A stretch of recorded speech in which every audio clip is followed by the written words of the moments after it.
2장의 말씀입니다. 고린도후서 2장의 말씀을 드라마 성경으로 읽겠습니다.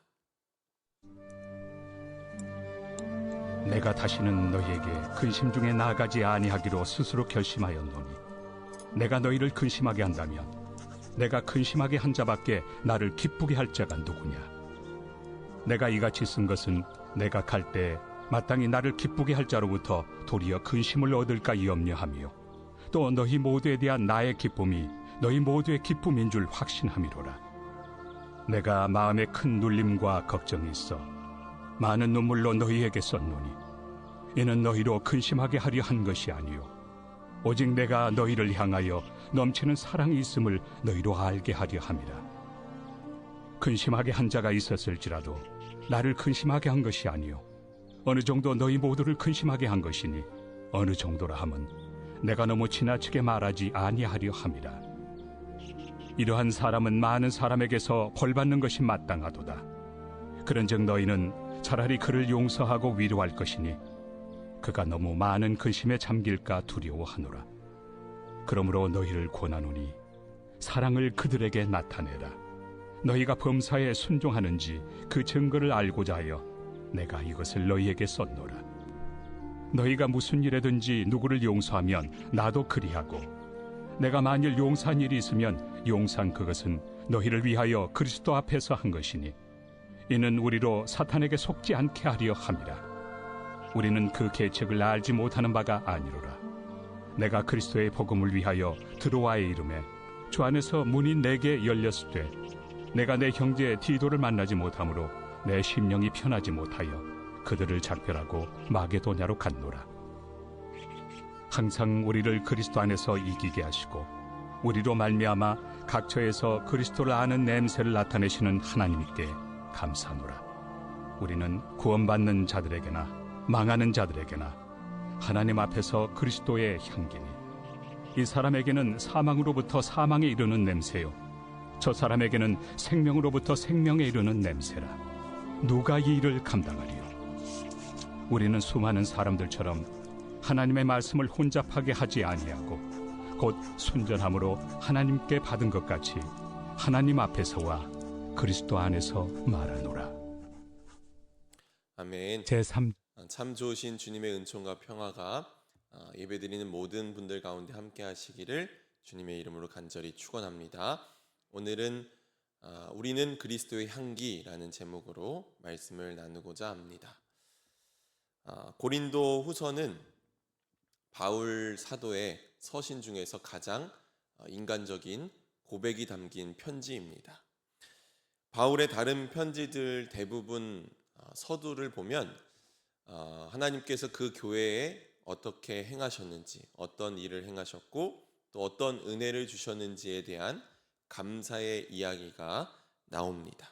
그런데 이 고린도 후서에는 이런 감사의 내용이 없고 그 대신 고난 가운데서 자신을 위로하신 하나님을 찬양하며 말씀을 시작합니다. 고린도 교회는 바울에게 특별한 공동체였죠. 그야말로 바울이 피땀 눈물을 통해서 교회를 세운 곳이었습니다. 하지만 바울이 이 고린도를 떠난 이후에 그곳에 새로 들어온 선교자들이 바울에게 경쟁의식을 느껴 바울을 비방하고 또 자신들의 권위를 세우려고 했고 그로 인해 바울의 사도권을 의심하는 사람들까지 생겨났습니다. 바울은 이 일에 대해서 애절하리만큼 자신의 사도직을 지키기 위해서 애씁니다.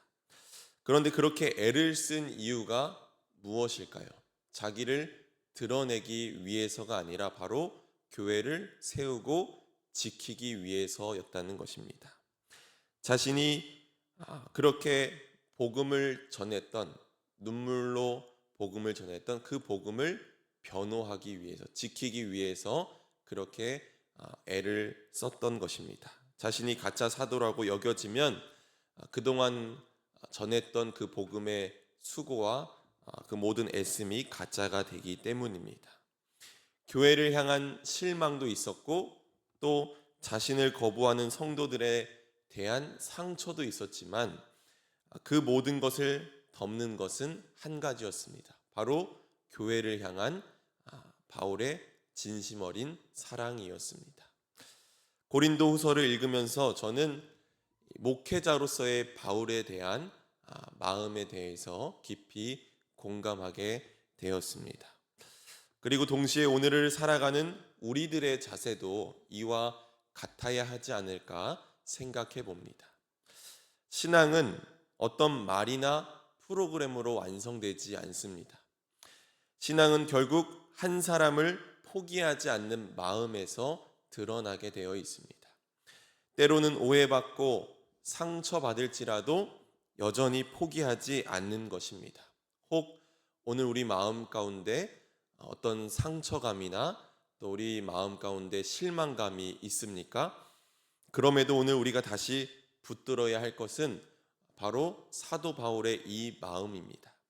교회를 향한 사랑, 복음을 향한 진실함, 그리고 한 사람을 포기하지 않는 하나님 아버지의 마음입니다. 오늘 이 마음을 품고 살아갈 때 우리 안에 그리스도의 향기가 나타날 줄로 믿습니다. 오늘 이 새벽 말씀을 통해서 어떤 향기를 내며 살아가야 할지 우리 깊이 생각해 보고자 합니다. 바울은 고린도 교회에 문제가 생겼다는 소식을 듣고 그의 동역자인 디도를 고린도로 보내게 됩니다. 디도는 바울에게 있어서 가장 신임하는 동역자 중에 하나였습니다. 어떤 문제가 생겼을 때마다 이 디도를 항상 보냈던 것을 알 수 있습니다. 그런데 시간이 지나도 디도로부터 소식이 오지 않자 바울은 큰 근심에 빠지게 됩니다. 그래서 12절에서 말하는 것과 같이 드로아에서의 사역의 문이 열렸음에도 바울은 그 기회를 뒤로하고 마게도냐로 떠나갑니다. 사실 바울은 복음을 위해서 자신의 생명을 내던진 사람입니다. 사역의 문이 열리면 그는 늘 열매를 거두려고 노력했던 사람입니다. 그런데 그가 이번에는 달랐습니다. 그 사역의 기회를 포기했습니다. 왜 그랬을까요? 바울의 마음을 다 헤아릴 수는 없지만 적어도 그가 한 영혼을 소중하게 여기는 목회자로 변화하고 있었다는 사실입니다. 과거에는 열정이 앞섰고 일중심적인 사람이었지만 이제는 한 영혼 한 사람 중심의 목회자가 된 것입니다. 사역의 성과보다 한 사람을 중요하게 여기는 마음, 일의 성공보다 관계의 회복을 더 깊이 고민하는 태도, 이 변화가 바로 바울 안에 일어난 신앙의 열매입니다. 그리고 바로 그 지점에서 바울이 14절에서 이렇게 고백합니다. 항상 우리를 그리스도 안에서 이기게 하시고 우리로 말미암아 각처에서 그리스도를 아는 냄새를 나타내시는 하나님께 감사하노라. 고린도 교회의 성도들에게 자신의 사도직을 의심받기도 하고 누군가는 자신을 비방하고 곡해했음에도 바울은 자신의 상황에 대해서 감사하고 있습니다. 왜냐하면 하나님은 바울을 이기게 하셨기 때문입니다. 그런데 여기서 이기게 하시고 라는 이 단어의 원문을 보면 개선 행진에 대해 묘사하는 것과 같습니다. 그래서 세번역 성경은 그러나 그리스도의 개선 행렬에 언제나 우리를 참가시키시고 그리스도를 아는 지식의 향기를 어디에서 우리를 통하여 풍기게 하시는 하나님께 감사를 드립니다 라고 번역했습니다. 개선 행진은 로마의 군사주의와 깊은 관련이 있는 단어입니다. 로마는 당시 세계의 패권을 장악하기 위해서 무력 전쟁을 펼쳤습니다. 그때 벌어진 전투에서 대승을 거두거나 또 새로운 땅을 황제에게 바친 장군에게는 개선 행진이 허락되었습니다. 그러면 제일 앞에 금빛 마차에 이 개선 장군이 서고 그 뒤에 병사들이 서고 그 뒤에 패전국으로부터 빼앗은 전리품들이 따라옵니다. 그 전리품 중에는 노예들도 있었습니다. 이들이 개선 행진을 할 때 향을 피웠습니다. 그래서 사람들은 이 향의 냄새만 맡고도 승리했음을 알 수 있었습니다.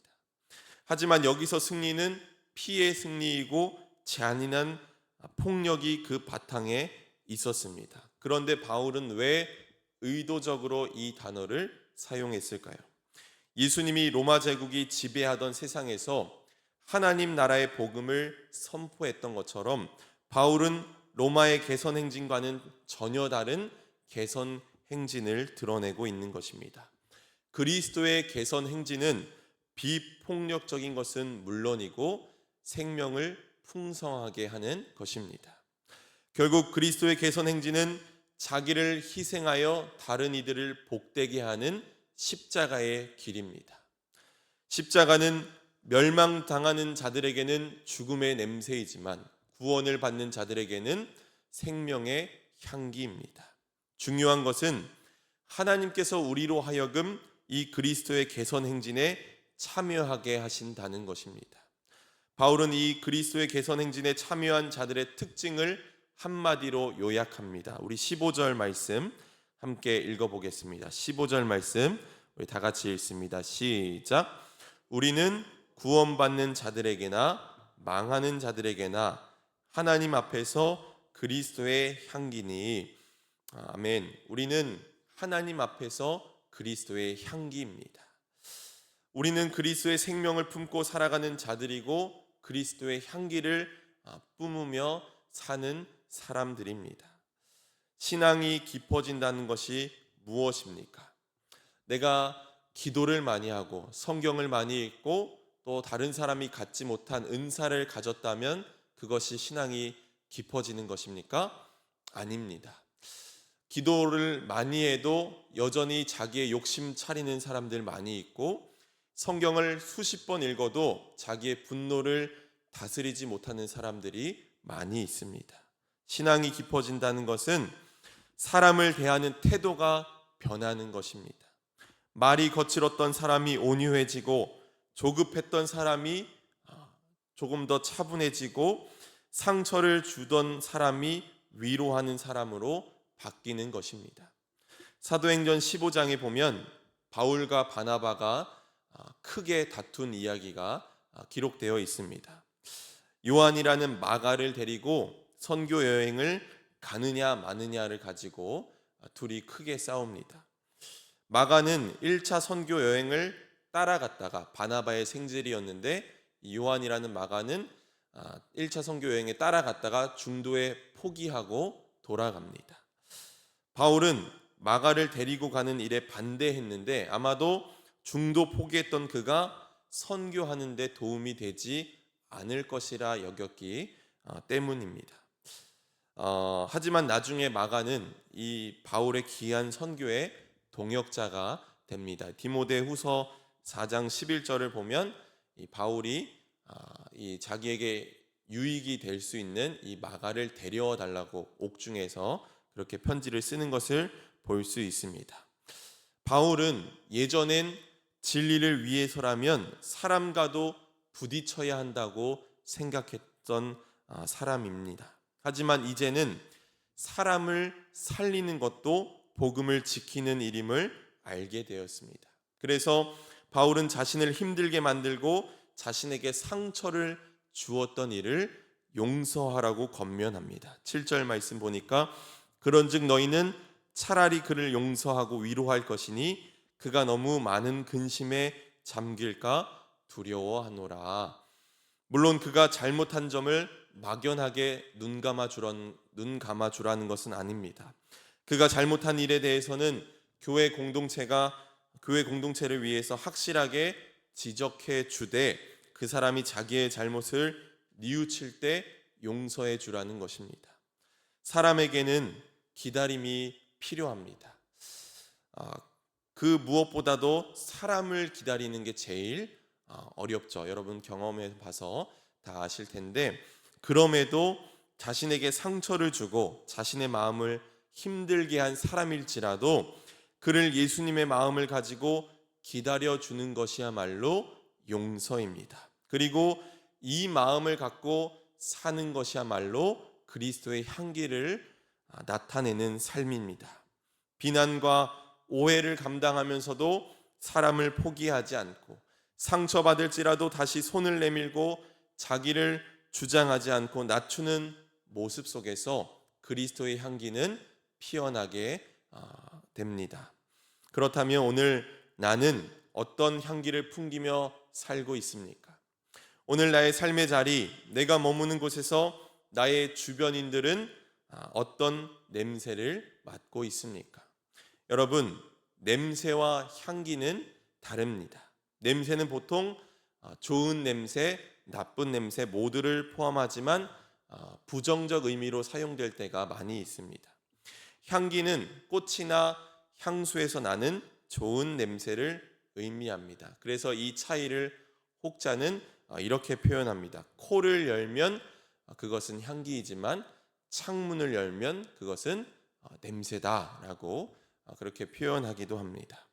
향기는 숨기지 않아도 자연스럽게 어떤 식으로든 드러나게 마련입니다. 예수 믿는 사람들은 어떤 냄새를 풍겨야 합니까? 많은 사람들이 그리스도인이라고 자처하지만 그들에게서 그리스도의 향기보다는 역겨운 냄새를 풍기는 경우가 더 많이 있습니다. 믿는다고 말하면서도 여전히 자기 중심적이고, 믿는다고 말하면서도 자기 마음에 맞는 사람들과만 잘 지내고 나머지는 냉소적으로 대합니다. 사람을 품지 못하고 되려 내치기만 합니다. 말 한마디 없어도 곁에 머물고 싶은 사람이 있습니다. 함께 있으면 위로와 평안을 경험할 수 있는 사람들이 있습니다. 예수 그리스도의 마음을 품은 이들은 자신이 드러내려고 하지 않아도 그리스도의 향기가 나기 마련입니다.